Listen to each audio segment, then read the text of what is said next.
You're now watching Chopping It Up with Roger Cador and Perry White. All right, we are back for another episode of Chopping It Up with Coach Roger Cador and Perry White. Of course, I'm Perry White. He's the man, the myth, the legend himself, Coach Roger Cador, now in retirement. So how often people still calling you Coach, or is it Mr. Cador? What do you get normally? It depends. It depends where.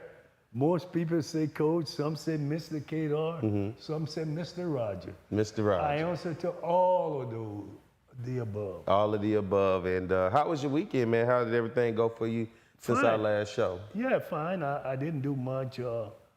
Hung around the house for the most part. Made some, had to do some grocery shopping and all of that. So other than that, that was about it. You seem very vibrant, man. You're getting back to yourself, man. I like that. I should. I've gotten a lot of rest, and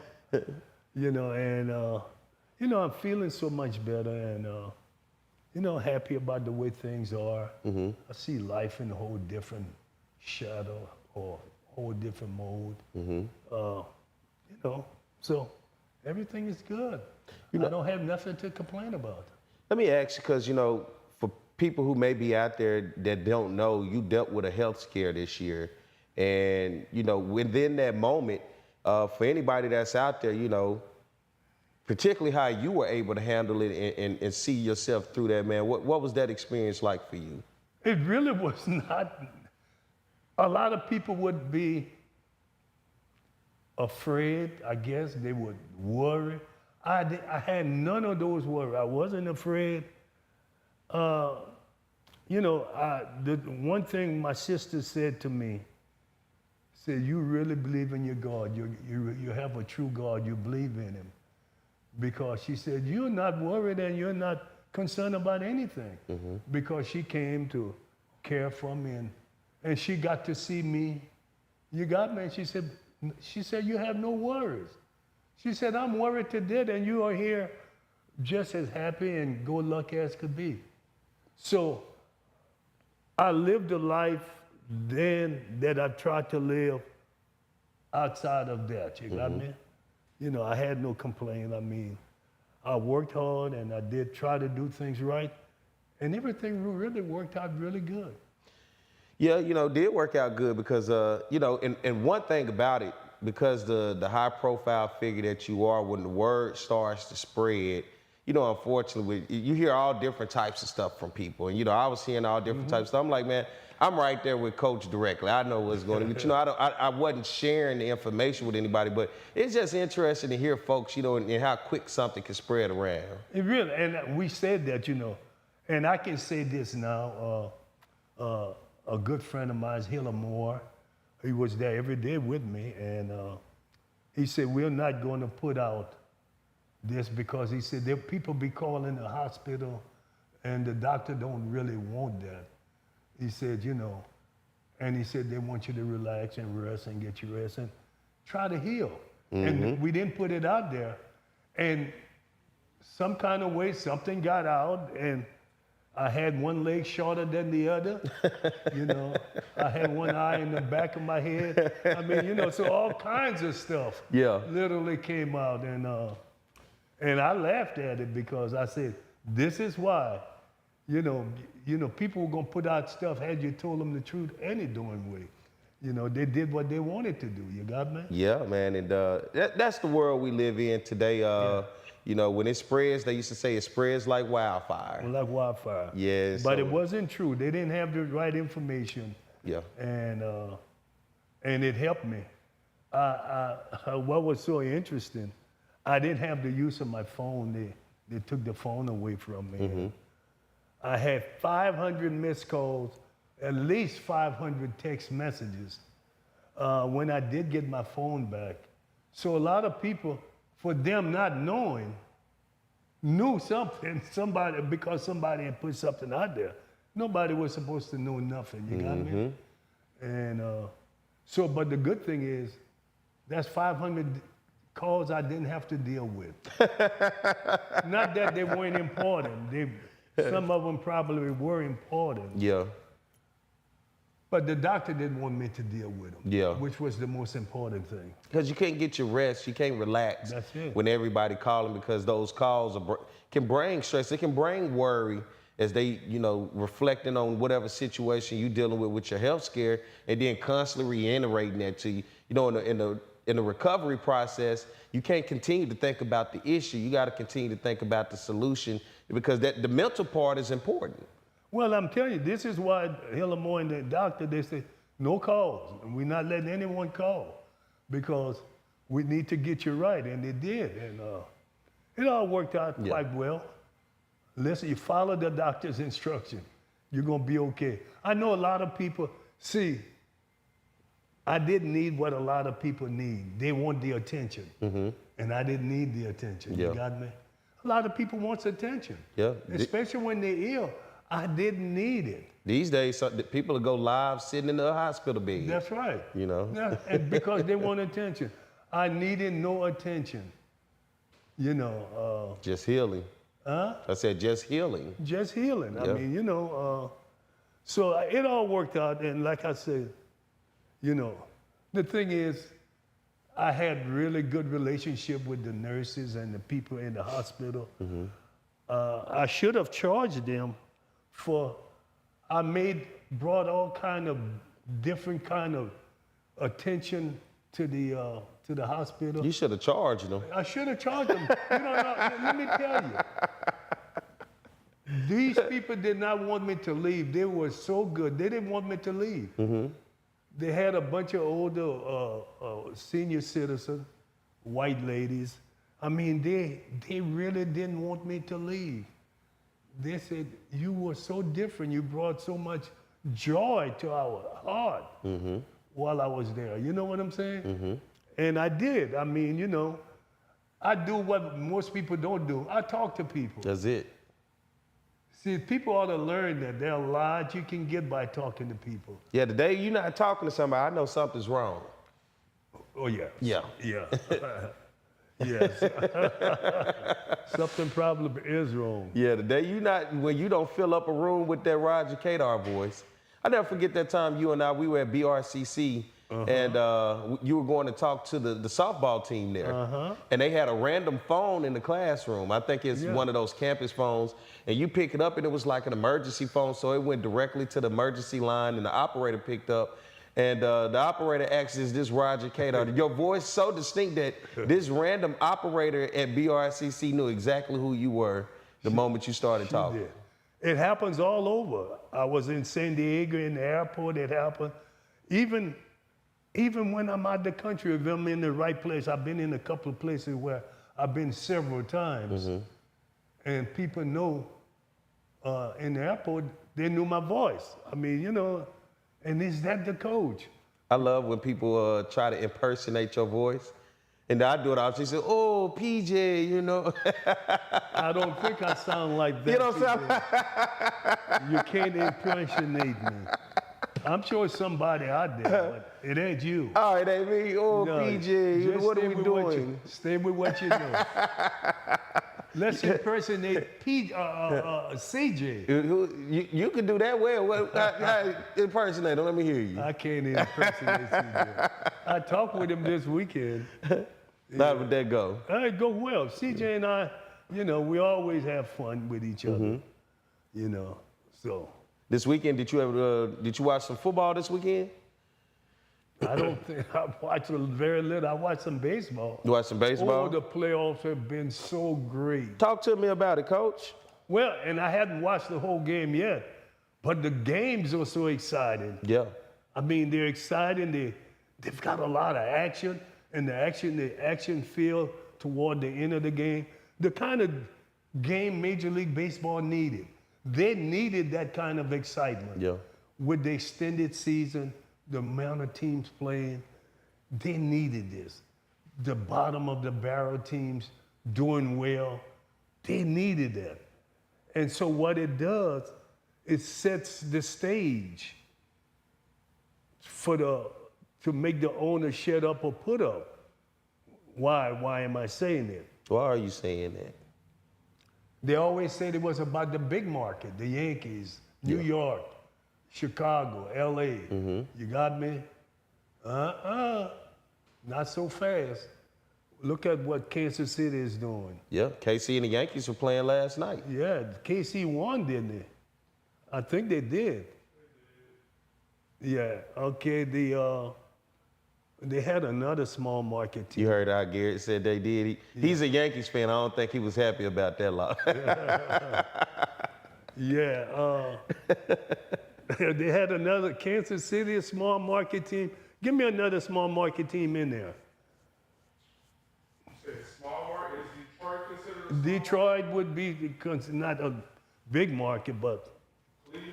Cleveland. All of they did all of those teams. They're doing well, Yeah.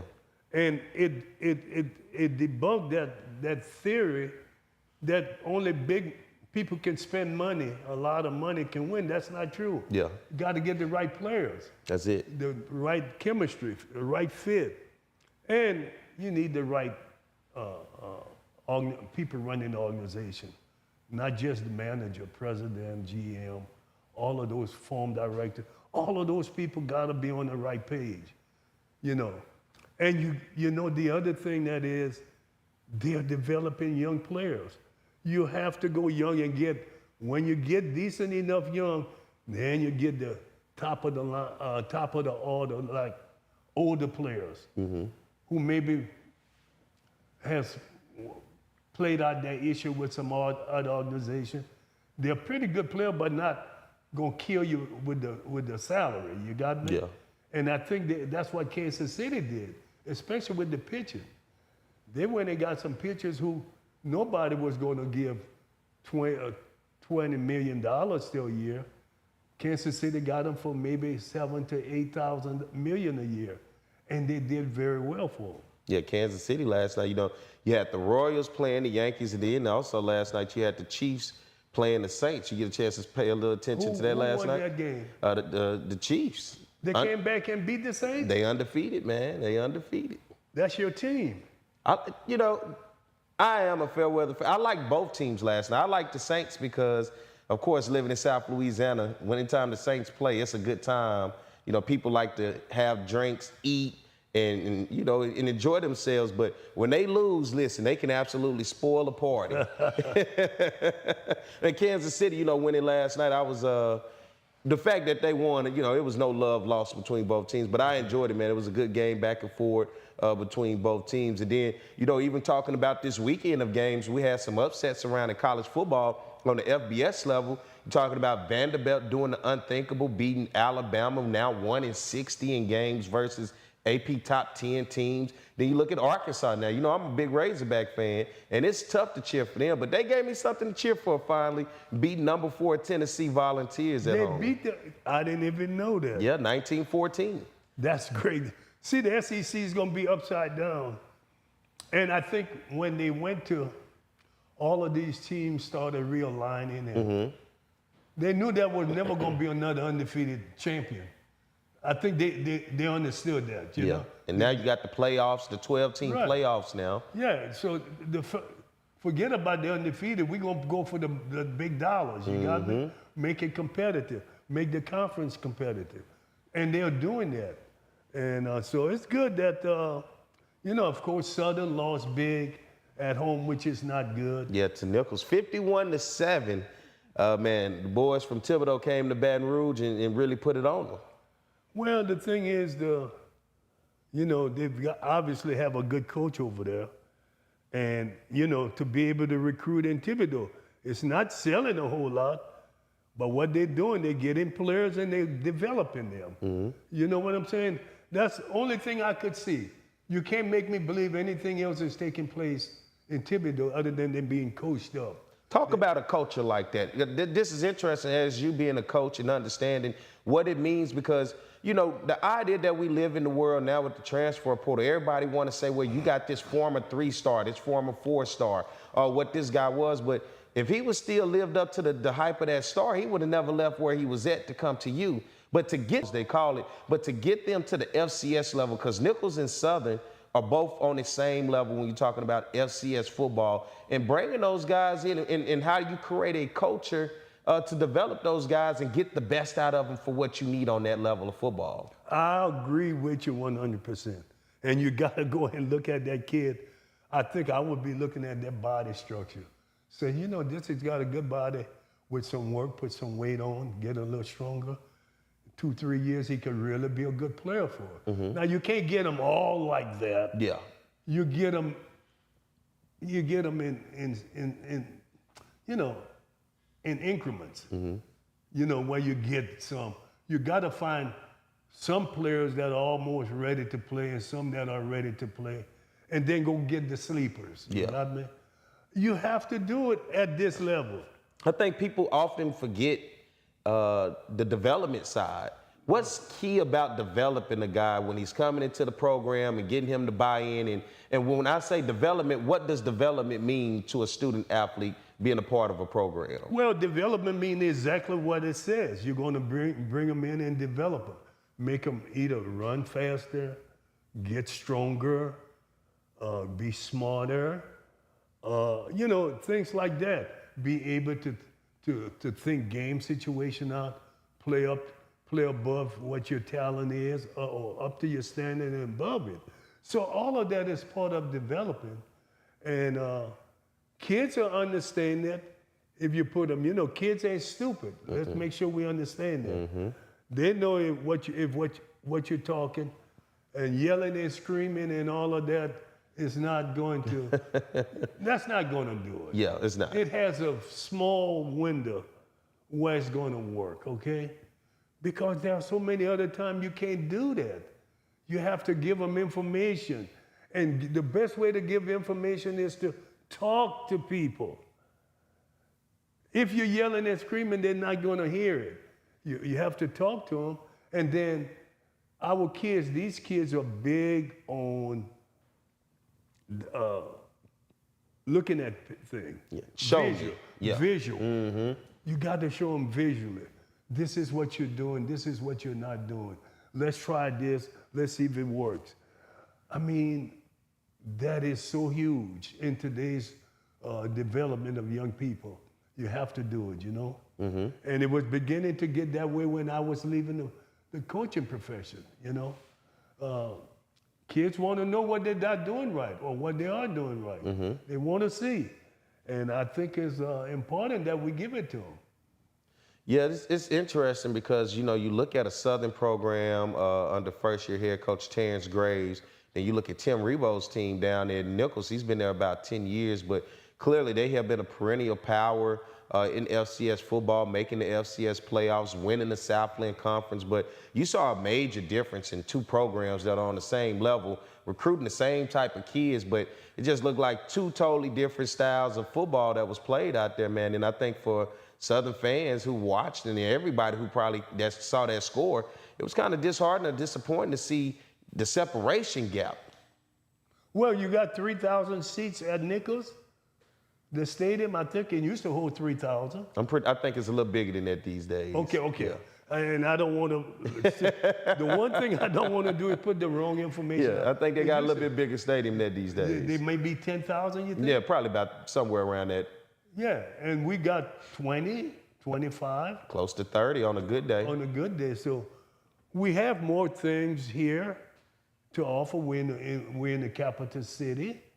You know, there are a lot more things culturally kids could do here than they can in Thibodeau. You know what I'm saying?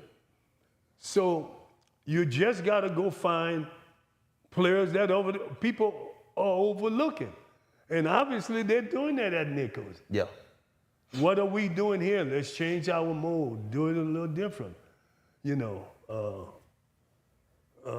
How much, and to go back to development, the coaches, position coaches, and whoever who's spending that time with players, you can't expect the player to just learn something from video just by watching it. It takes execution and practice, repetition, in order to work on something, to get rid of bad habits, to learn good habits, and consistently trying to work on your game. Well, you're going to take all of the things. You're going to take visual, coaching, you know, repetition. It's going to take all of those things. But the best one is repetition. the best one is to have kids go through whatever you call them, plays and The drills. drills. Yeah. That's the best way to teach, when they go through drills, because then you can point out and they can see and feel what you're trying to get them to do. And I know when I was coaching, we got a lot of kids better through repetition. You know, we did the same thing every day, literally. I was pretty simple as a coach. We did it every day, the same thing. And you know what? Toward the end of the year, guys end up doing things pretty good. Let me ask you this. You know, it's always the response to a loss, and not just any loss, one that's kind of embarrassing. And you ever dealt with any embarrassing losses? I told you about one, we played Southeastern. Yeah. And we knew we were going to lose before we went in there, because we had no pitchers. We had just came off a big SWAC weekend. It probably was Grambling. And we used all the pitchers. We had none. But I told the pitcher, I told the young man, I said, Kobe, you're going to have to take one for the team today, big guy. I said, you got to take it. And he understood. I said, you know, I said, don't worry. I won't feel any less about you with the result. We just don't have any pitcher. So you're going to have to say, Coach, I got it. I got you. I understand. And he understood. And the moral of that story is he went out there and we lost 23-2 or 3, something like that. We lost bad. But because he saved the pitchers, we won the conference. See, and that's what's the key. You see, he understood the value of being a teammate. That sometimes you got to take. And I used to tell a story about being a flow mat. You know, Jesus mentioned in the days to his disciples, let him be the flow mat for him. And I used to tell that story to my players, how important the flow mat was. And I told them why it was important, because Jesus mentioned it to his disciples, that he wanted to be that flow mat. And I said, I want to be your flow mat. And in turn, I want you all to be your teammates' flow mat. And I said, something that a lot of people are going to look at filthy and dirty and demeaning. It's upbuilding and spiritually rich, and it's going to make us better. And I said, it's going to help us to be successful. And they believed it. See, a lot of people wouldn't use it in the content. I used it to show them. People want to say how dirty it is, filthy. Flow mat, you know, I'm going to grease and grime and oil, and I'm going to just wipe my foot down on there, you know. And then you're going to be that. That's what I want to be. That's what I wanted to be. I wanted them to know you had to be whatever you needed, and literally, not figurative. You know, to make this thing work, or figuratively and not literally. Either way it works, okay? I want to make sure. But we had to do whatever it took. And we weren't going to make you lay down at the door and be a flow mat. We wanted to do it if we took that, you got me? If it took that, that's what we would do. And when you get people to believe in the things that look like more demeaning to most people, when you get them to believe, you can do anything. Just like Jesus told his disciples, if you have the confidence of a mustard seed, you can talk to these mountains and tell them move and they'll move.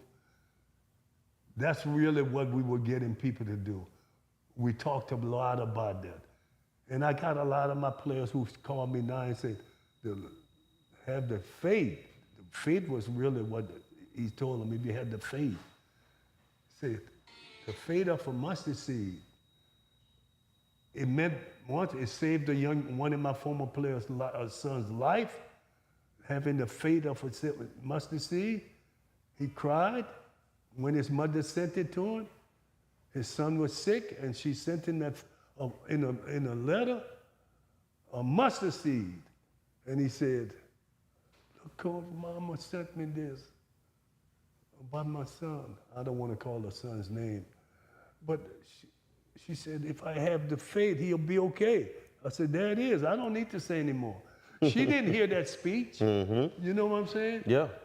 See, and he was crying, and the boy's living. He's one of the smartest kids. They didn't give him very much hope, but he lived. And he's a brilliant young man, maybe going to save a whole bunch of people's life. He may be a doctor. You got me? So my point is, I coach a little different than most of those coaches. They were coaching to win baseball games. And I was laughing under my skin because they were only coaching to win games. They wanted them wins. I gave less than a damn about a lot of those games we played. Ask my boys if I got mad we lose or lost or I didn't change, you know what I'm saying? I guess it's how do you respond to that to build a morale? Because sometimes losses and embarrassing losses can tear apart a team from the inside because you get the blame game. You get everybody pointing the finger. Why you didn't do this? Well, you should have did, you know, and to try to corral that back in order to motivate because you got another game to go. If you let it come into the house, it'll do it. We didn't let that kind of stuff come in there, man. So, man, let's forget about that. Let's go eat. That's what we would say after the game. Let's go eat. Figuratively or in? No, we were going to eat. We were going to eat. We were on solid ground with the program, so we could. And again, they had me, who didn't give a heck about what people were going to say if we lost, or you know what I'm saying? I had their back. You know, I had their back. You know, I was going to take the blame, not them. You know, hey, I shouldn't have pitched that guy. I screwed up and made that move. You know, don't worry. Blame me. Let that kid go, you know. You know, so there were a lot of Dottin Thomases around. Always. They've always been around, and they're never going away. But I did a good job of keeping them at bay and keeping relationship going. You know what I'm saying? Oh, yeah, and I think, yeah, it shows because we're in the Roger Cador baseball field house filled with trophies and all type of things that I think because of your career, you help add to the lure of Southern University baseball, not only as a coach, but as a player. And I think everything that you have done to help this program, it's embodied in what we see behind us in the baseball stadium in which you helped get built, this facility. So it shows that, hey, you say it all the time, there's gonna be plenty of failures. You just gotta keep going because there's gonna be some positives too. And can you imagine 16 years to build this building? I had the money 16 years and they did all kind of stuff and finagle around it. You know how many people would give up and talk and throw stones and you know how many, and I often thought about that. How many people would give up? Why haven't I given up? Yeah. And it was a simple answer. I made a promise to my players. And I would remind them, I know I promised y'all I would have it, but things got in the way and it make it a little difficult, but we're gonna get it. 16 years. I always found something positive to let them know. Things got in the way and they're delaying us, but we're gonna get it. Yeah. You got me? And I wasn't lying, I told the truth. And we got it built, so yeah, a lot of people give up, man, and 16 years is a long time. It's a long time. Well, let's make some promises to our sponsors by taking a commercial break so we can make sure we can take care of them. So we'll be right back. More Chopping Up with Coach Roger Cador and Perry White. Smart Baton Rouge business travelers travel out of Baton Rouge because BTR is so close and convenient. They're always one step ahead rather than dead on their feet. So, isn't it about time you flew BTR? Baton Rouge Metro Airport. Some Baton Rouge business travelers travel out of Baton Rouge. Some don't. The ones that do know BTR is all about being closer, more convenient. with non-stops and short hops to anywhere their business takes them. They also know not flying BTR means more traffic, longer lines, and wasted time. So if it's about going from driveway to runway with a lot less highway, isn't it about time you flew BTR? Baton Rouge Metro Airport. It's about Getting a time. letter from the IRS that you owe back taxes can be scary, but it doesn't have to be. Call Go Tax Resolution in Lafayette at 337-420-1040 today. We'll help stop garnishments, levies, and seizures immediately. With over 35 years of dealing directly with the IRS, our team of local professionals will help you pay the least amount possible. So if you owe back taxes to the IRS, you need help. Call the tax professionals at Go Tax Resolution in Lafayette at 337-420-1040. Your go-to tax relief. Have a passion? We've got the place. Gear up for where the rubber meets the mud, or stir up memories of a lifetime. Reach new heights. Gravitate towards something out of this world. Even travel back in time. You might like a little drama in your life, or get in touch with your inner nature lover. Release some pent-up energy while you're at it. There's plenty to do beyond the swing sets. BRAC, we're more than a playground. With over 60 years of combined experience, Kathy Sherburne and Anna Barnett bring a wealth of knowledge and excitement to the framing industry. Keeping strong to the Louisiana culture, Acadian Frame and Art has numerous local artists and sports team memorabilia for their customers to choose from.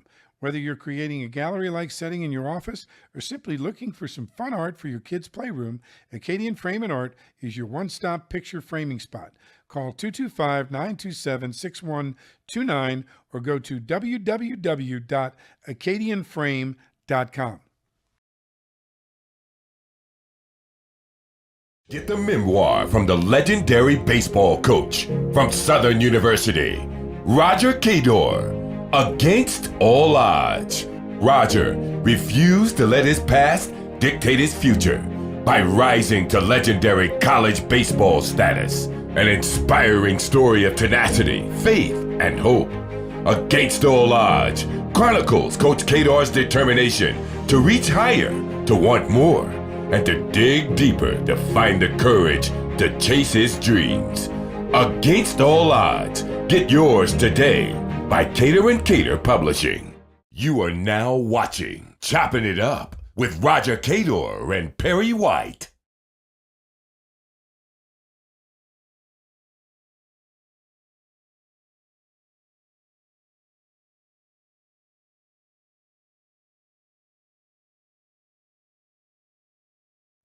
All right, we're back with more Chopping Up with Coach Roger Cador and Perry White. I'm Perry White, of course.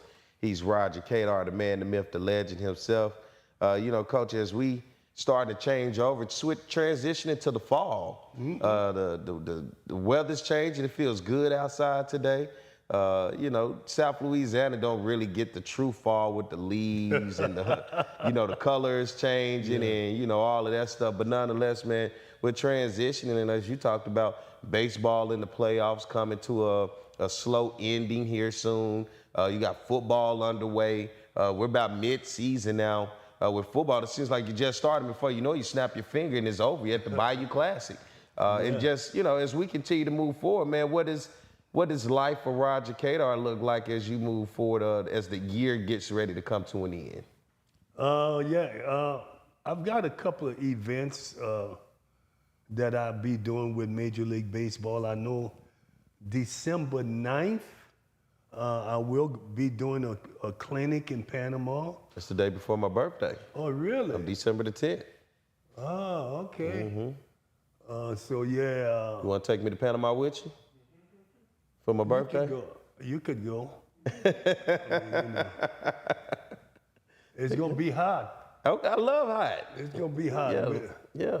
I got shirts just for that. We won't be by the beach.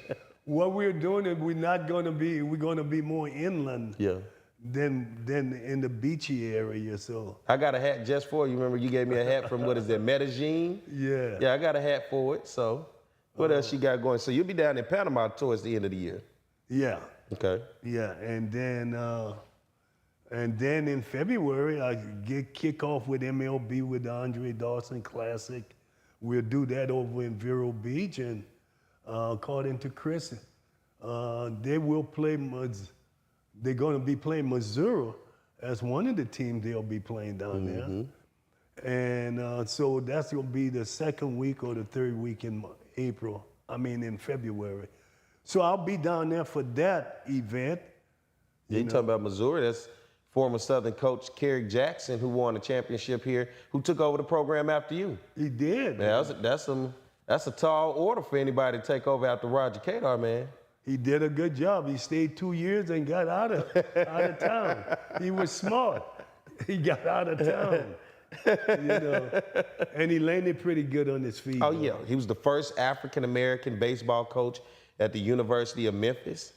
Found some success there, and then now he's the first African-American baseball coach at the University of Missouri. He's the only African-American coach in the SEC, in SEC baseball. Yeah, and he had good fortune because the AD who hired him at Memphis went to become this assistant AD at Missouri. Yeah. And that's the connection. Yeah. He got there and they hired him, and I thought that was a good hire for them. And Carrick is going to do a good job. I don't know where he could move, but there are other schools. Even though Missouri is in the SEC, there are probably some other schools going to probably be knocking on his door. Yeah. That got more money that can support him because he's going to work. He's going to work and recruit, and he's got a lot of people going to want to help him be successful. And what I mean by that, there are white coaches, high school coaches, JC coaches, and some D1 school coaches going to want to help him. They're going to have kids, they're going to say, hey, you need to take this kid. Because of the transfer portal, all of that, they're going to have to move players out. You got me? Yeah. That's just the way it is. Coaches got to move players. And they're going to recommend coaches take certain players who are going to be decent players. And you'll be surprised how things happen. It doesn't happen like that at this level here in the SWAC, but at that level, where the movement is important, coaches call coaches and say, I need you to take this player, or recommend that this coach take this player. That happens quite often. Outside of the HBCU coaches, how many African-American coaches did you go up against at predominantly white institutions, or did you go up against any? I think one might have been at Chicago State. I could have been years ago. And that's a statistic, to hear you coach, 40 years? 33 baseball. 33? That's a long time to consider that you didn't really see any coaches that looked like you until you got to conference play or played other HBCUs. So I think that goes to show how diverse and lack of diversity of what we're having when it comes to the game, athletics as a whole, really, because even with African-American football coaches, you're not seeing a lot of those on the bigger scale. And that's 80% of the players are African-American. I just think it's an injustice type of situation. And it started at the NFL trickle on down, you know what I'm saying? And so there's some work that needs to be done, and you can't judge one coach, African-American coach, on the failure of another one. Yeah. And that's what happened way too often. When one coach failed, they say, well, we gave him a chance, so-and-so failed. That's not fair. You see how many white coaches fail? And then go get a new job like they never failed before ever. Or do something wrong and get another job. Yeah. You got me? So, it's too much of when one African-American coach failed, they won't give another one a chance because they say so-and-so failed. That's not what it's all about. I hear it from people in MLB, Major League Baseball. I hear the same thing. So-and-so failed, man, they won't give me a shot because so-and-so failed. So would you be considered, now that I'm having this conversation, it hadn't been that many black coaches in baseball, who has the most championships as a coach in the SWAC? Is it you? Yeah. So would you be considered the greatest African American collegiate baseball coach in the country?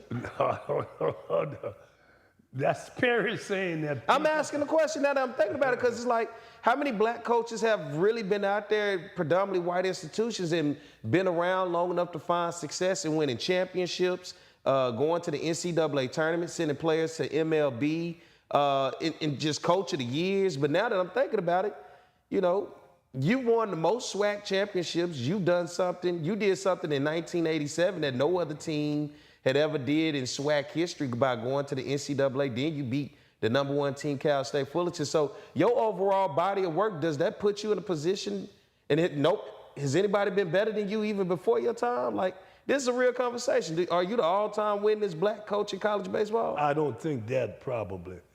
I had no desire to try and be that, you know. But the reality of it is, like, what other African-American coach over a 30-year period coaching has a greater winning percentage? You almost have 1,000 wins. I'm sure somebody have over 1,000. That's what I'm saying.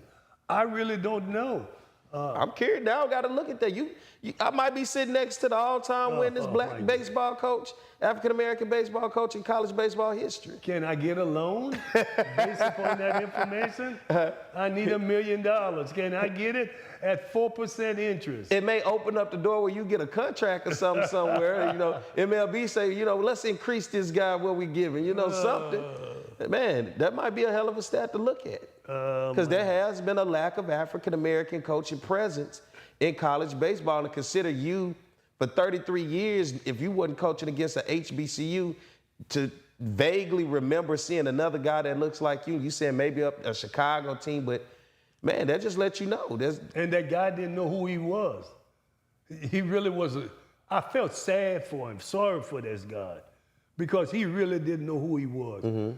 He was an African-American coaching at a white school, and the point is, he was lost. He didn't know if he should be who he was, which was African-American, or be someone else who he wasn't. So he was caught in between. Trying to fit in. Fit in. So he didn't know how to talk to me, and he didn't know how to act for himself. And I said, this is really a sad situation. Did you beat him? I'm sure we did, because this might have been the 80s, or okay. We were really good then, and I'm sure we beat them. Was there ever a coach during your time that's completely rubbed you the wrong way when you played them? Just a certain coach of a team that you was like, that guy is not a good guy at all, and that's very nice. I'm not gonna call his name, but I didn't like.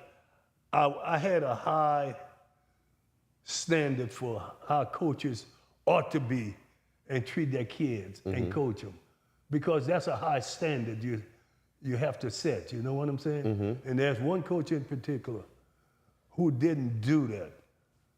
And was it an in-conference coach? Yeah. Okay. I ain't going no further because people know. You know, I ask some questions now. Yeah. And my whole thing was, my coach, all of the coaches I had taught the right thing, taught me how to do the right thing. They had standards that were high that you had to uphold. And I believe that, you know, I believe in that. And that's why I figured so many of my former players and coaches have done so well, is that they believe in the standard. They wouldn't compromise. They wouldn't compromise. And I'm telling you, and when I sent one of my coaches to become scout, I said, don't compromise what you know is to be right. And they believe that. Never to compromise what they believe is to be what's right. Well, let's do what's right here and take us a break for our sponsors. So you guys, we'll be right back. Y'all stay tuned. More Chopping Up with Coach Roger Cador and Perry White. Smart Baton Rouge business travelers travel out of Baton Rouge because BTR is so close and convenient. They're always one step ahead, rather than dead on their feet. So, isn't it about time you flew BTR? Baton Rouge Metro Airport.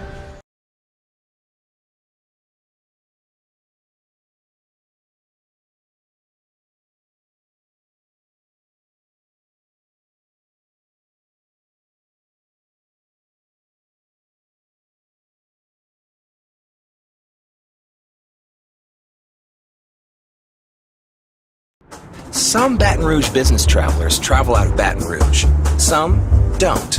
The ones that do know BTR is all about being closer, more convenient, with non-stops and short hops to anywhere their business takes them.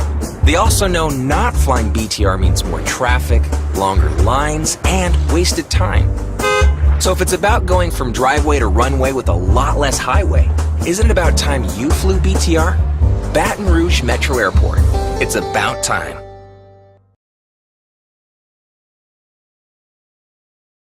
Getting a letter from the IRS that you owe back taxes can be scary, but it doesn't have to be.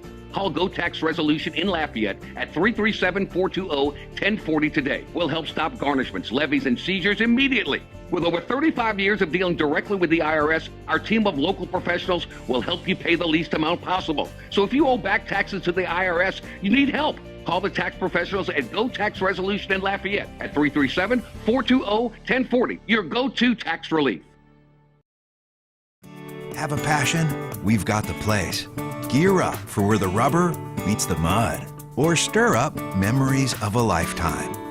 Reach new heights. Gravitate towards something out of this world. Even travel back in time.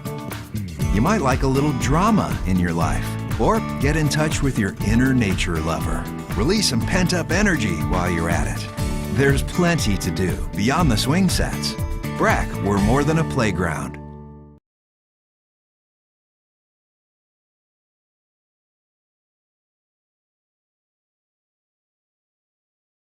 With over 60 years of combined experience, Kathy Sherburne and Anna Barnett bring a wealth of knowledge and excitement to the framing industry.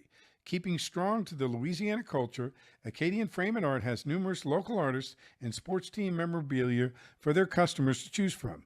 Whether you're creating a gallery-like setting in your office or simply looking for some fun art for your kids' playroom, Acadian Frame and Art is your one-stop picture framing spot. Call 225-927-6129 or go to www.acadianframe.com.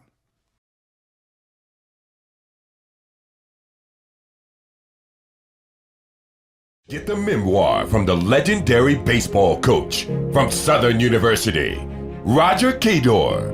Against all odds, Roger refused to let his past dictate his future by rising to legendary college baseball status. An inspiring story of tenacity, faith, and hope. Against all odds chronicles Coach Cador's determination to reach higher, to want more, and to dig deeper to find the courage to chase his dreams. Against all odds, get yours today by Cador and Cador Publishing. You are now watching Chopping It Up with Roger Cador and Perry White. All right, we're back with more Chopping It Up with Coach Roger Cador and Perry White. I'm Perry White. He's the man, the myth, the legend, Roger Cador. We have an interesting discussion, as you guys saw during the commercial break.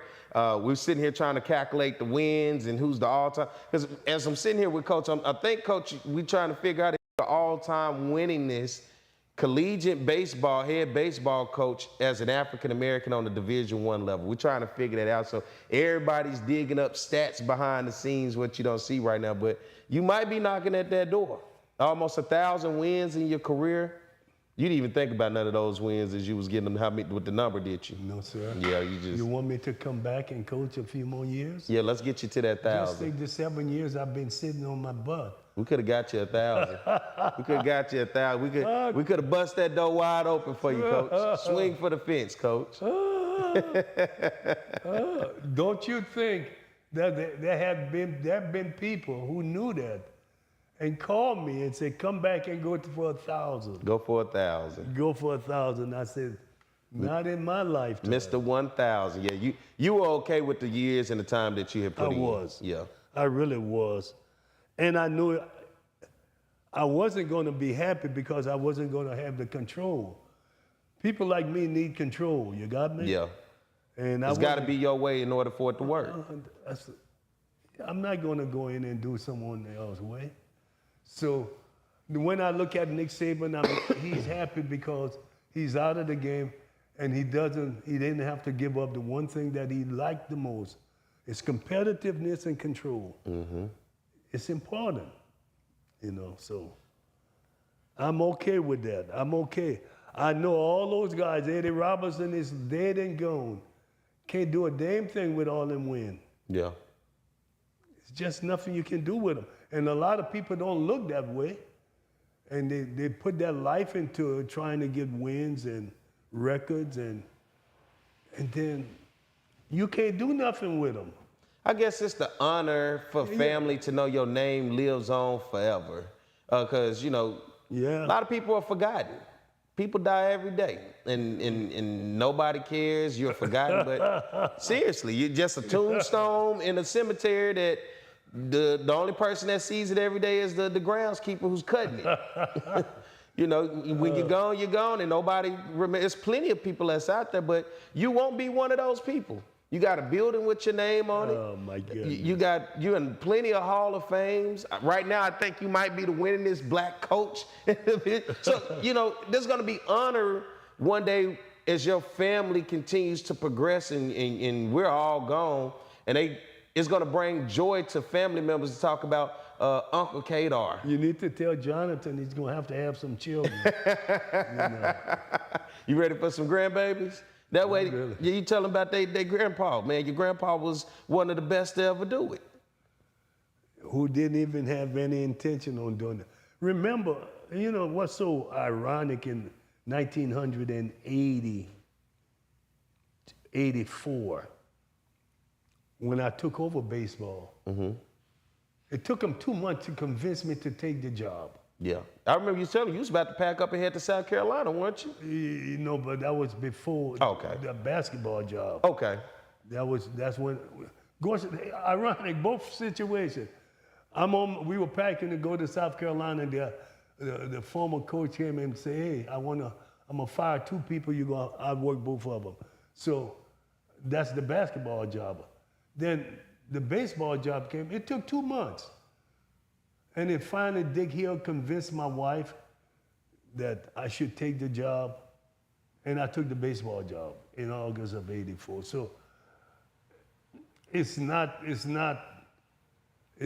situation here. I'm about to go to South Carolina, work at Union Carbide with my father-in-law, and this came along, basketball. I'm about to not do anything other than stay to be the assistant basketball coach when I end up being the head coach. The one thing Dick Hill did say in that conversation we had, he said, let's look at it this way. He said, I'm gonna give you more money, and you're gonna be your own boss. You can make your own decisions. And said, you'll get whatever you get based upon what you do. Yeah. Your incentives for your wins. Yeah, exactly. Yeah. He said, you won't be working for someone else. And I knew I was a good recruiter because Andy Stoglin, who had came from Tulsa, from working with Nolan Richardson, he was supposed to be a guru for recruiting, and when he got here, he kept me to be on the staff. But before I took the job, the baseball job, he said, I'm supposed to be a really good recruiter. He said, damn it, you better than me. He said, you better than me. He said, when you get in that house, the mother don't have a chance, you got them. He said, you know how to convince mothers to give us their son. And he said, that's your strongest asset. And that's one of the strongest assets to have, is that you can convince mothers that we're the right people for their son. And I just took that with me. Yeah. I never knew nothing about recruiting. I used it from the cuff. I went from the cuff. There it is. Successful. Jonathan, he said you need to have some kids, man. I tell you said tell him, huh? Yeah. I told him. Yeah, he told you. If you're going to keep the name going. You got to keep the name going, man, and the legacy and the history, man. And I think your name is going to ring bells for a very, very, very long time for the success that you had in your career. And you're right, you can't take it with you as all these other things, but guess what? It's gonna be right here on this building. Well, I thought about, most people would want their name on the baseball field. You want your name on the baseball field? I didn't say that. Oh, I'm asking. That's what most people wanted. Do you want that? I got it on this building. Okay, now, because if I need to petition and get this the Roger Cador baseball field, I would get there and do it, because I'm pretty sure, which is it, Lee Hines, just two separate people, right? Yeah. I'm pretty sure you got more wins than both them put together. Well, one guy did say need to be over there because he said the complex, the Roger Cador complex, because you built both of them. Yeah. The school didn't do it.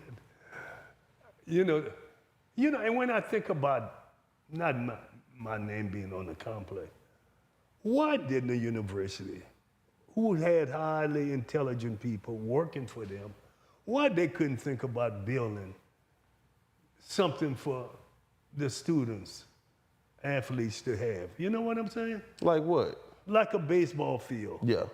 Like just having the simple things, the yeah, necessities. why would it took a coach who should be coaching have to go raise money and get community support to build this? You got me?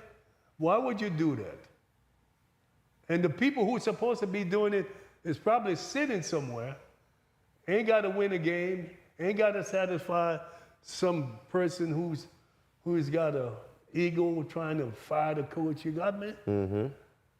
Why would they do that? Those are the kind of things you have to think about. Would you agree? I would agree. They hired someone to do that. Why wouldn't they do that? But I had to go and do it to make it work.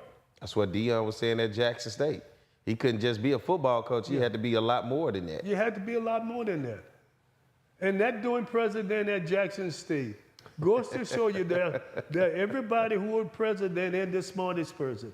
He had the goose that laid the golden egg. And let it walk away from him, huh? He didn't let it walk away. He threw the egg away. Ah.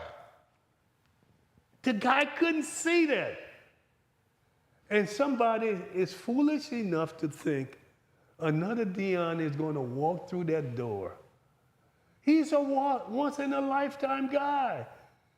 And they don't realize that. You got me? You can go hire all those former pro players you want. They're not Dion. He's a once-in-a-lifetime guy. You only see him so often. Yeah. Those guys are bone. They're not created. They're bone, and God don't give us that many people like him. You got me? I got you. And the guy couldn't see it. He couldn't see it. But he said, I'm the president. And that's, I would have tried to find every damn penny the school had to give to him because he was going to make us. Mm-hmm. You see, they couldn't. They got people who just don't understand. I know we sitting here at Southern, they got some people. They don't understand. Mm-hmm. They think that they got a title and they're going to hold everybody else hostage. Yeah. Even though they ain't doing the job right. I got a title, I'm not going to do this, okay? Well, you know what they want around them, right? I say it's the ass kissers. Oh. Yeah, that's what they want around. That's the only way you're going to make it if you do that. Yeah. You just can't be upstanding and good at your job and futuristic and a hard work. You can't do that. That ain't going to get you nowhere. Yeah, that's going to get you overlooked. And I'm going to say that there was one chancellor, and he came to me and he said, listen, we need to do something, but I need to get your advice before doing. And I asked him why. He said, because you're the one guy. Don't give in. You don't bite butts. He said, you're the one guy, and I need to know what you think about it. And I gave him my approval. Because he understood some foolishness wasn't going to get by me. You got me? Mm-hmm. I was not going to support it. Well, he knows that if he had asked anybody over there in athletics at the time, probably they would have supported. Mm-hmm. But he came to me and asked me. I said, yeah, I would do it. I think it's a good idea. So those are the kind of things when you got people. The guy had watched me from afar. We had never had a lot of conversation. But before he had made that decision, he wanted my opinion. Before he made that decision. Because he knows that I'll stand up for what is right. Yeah. Where others will fall for what is wrong. And he knew that. So, as you go forward in life, Perry, stand up for what is right. Yes, sir. You'll be okay. I try. I try to do my best to stand up for what is right, and I don't care about the consequences of what people think. You know, the action. You seen speaking, oh, well, hey, sometimes change makes people uncomfortable. It does. It does. And I'm okay with it. Listen, change has made me uncomfortable, but I had to come to the realization, hey, this is good, though. Mm-hmm. I mean, I had to change in the coaching. You got me? Mm-hmm. I said, this is good. One thing my coaches would always say, when we had that meeting and they wanted their opinion heard, I gave them the floor. You got me? When they wanted to do something that I wasn't doing, I gave them the floor. If it was okay, we did it. You got me? It was easy. And I could still be tough. See, I made sure they understood. I'm going to give you the floor to talk, and if it works, good. If it's good, we're going to take it. But I still want to have my way. That's why if I missed it.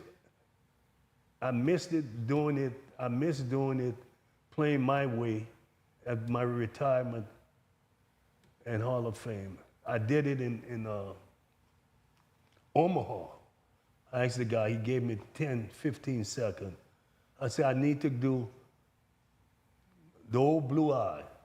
I know the neurosurgeon who the old blue eye is. I think you was talking about it before. Was it Frank Sinatra? Yes, sir. I said, he played my way. I said, I need you do it my way. I said, I did it my way.